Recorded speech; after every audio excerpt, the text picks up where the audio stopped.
recording. We can always take a Snapchat from it. Right, let's have a look at this first posture, because you know the 3 stages. I don't need to explain the 3 stages again, do I?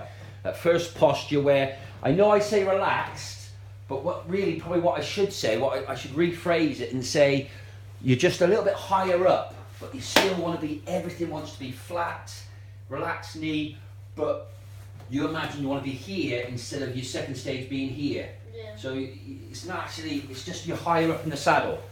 And the only reason I do that, because we need to start from 1, get it harder to 2, to the finish. Yeah. But that's slightly better.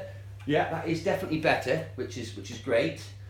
But just try and take your time, because when I say something, it's like, oh geez, and you might not panic, but you're like trying to do it real quickly. You've got all the time in the world. Try and get into a position, I mean, when I get that mirror up there, it'll be so much easier. And have that back. So at the moment, I can show you in the video afterwards, at the moment you're back slightly like that, okay? Now just try and get it where, maybe pull your chest out a bit. Don't do that and go all stiff, but maybe drop your shoulders and try and just see if we can get that back a little bit more flat. So no, try again, just try something different. Bring your chest out possibly. And just have a little, have a little mess about and just see if you can get that back a little bit more flat. If you can't, don't worry. So from there, what you're doing there is you're just slightly coming up like that. And you're try and bring maybe your belly out and then just drop down slightly, not into the second stage, but just slightly better, and relax those shoulders. Hard to do, I know, but just try and relax those shoulders. Yeah, that's better. Still got a slight little hump, but you're much better. From last week, you're 10 times better, yeah? Yeah. And you'll see all this on the video. And you'll see from watching yourself, because obviously you know what I'm after, exactly what, I mean, obviously I asked you last week, didn't I? So have you done much with the video in? Have you gone back and had a look at your video, or have you got a mirror? Yeah, I've got like the window. Yeah, cool. So that's nice, and again, like I said last week, there's nothing wrong with that, as in regards, you get most coaches look at it and go, yeah, happy days, and they wouldn't even say any more than that, and they've gone to the second stage, or whatever else they would do. But for me, I like to be really, just pick out on little things. Yeah. Yeah? So that's really nice, got better relaxed knee now, yeah? Nice parallel foot, slightly down, but that's not a problem. All good there, but just slightly, and sort that out. But not a problem at all for this, at this time, yeah? Yeah. Cool? Right. So, we can just take a snapshot of that. Right, and then from there, we'll then go into the second stage, kind of where you're making headway. It's going to be a lot more tough on your legs. You might be kicking, depending on how well the horse is going or not going. And get nice and low and behind. And as much as I say to you, put your style on, get everything nice and neat. Also be realistic, right? Because that's fine, that's really nice. But also you need to be strong with it.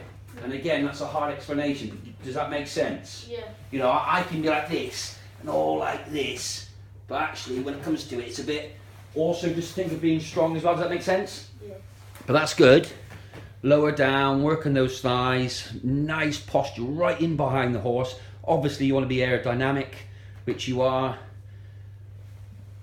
But if I was to sort of do that, you'd feel secure, yeah? Yeah, does that make sense? Yeah. Yeah, as long as you're nice and solid at the same time as being relaxed and nice and low. Just work those thighs, we'll just stay there for a couple of seconds. We're working all the right muscles.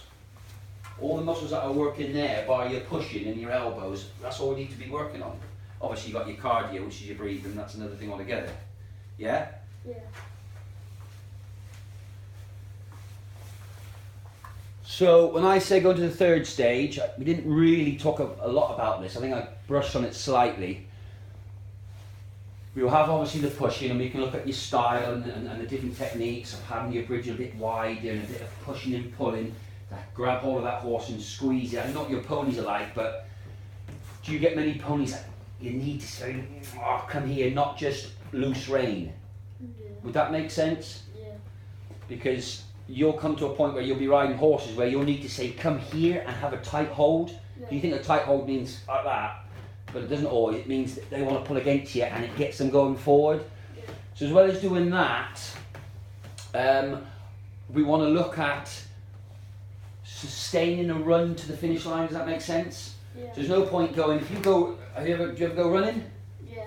You don't start your run, doesn't matter if it's a mile or, well it does, if it's 100 metres, fair enough, you can sprint. But what I'm saying to you is, when you go for a fairly long run, you don't sprint all the way, do you?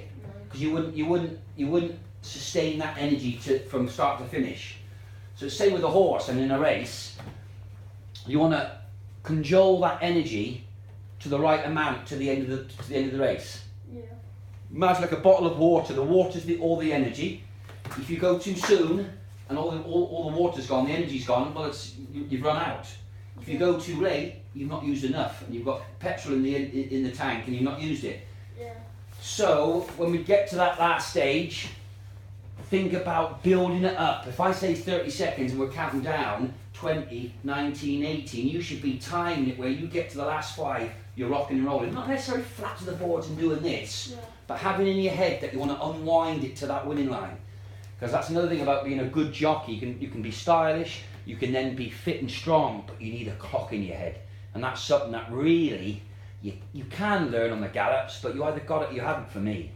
Yeah. Does that make sense? Yeah. Right, so we're having you holding there for a long time. That's real good, mate, real good.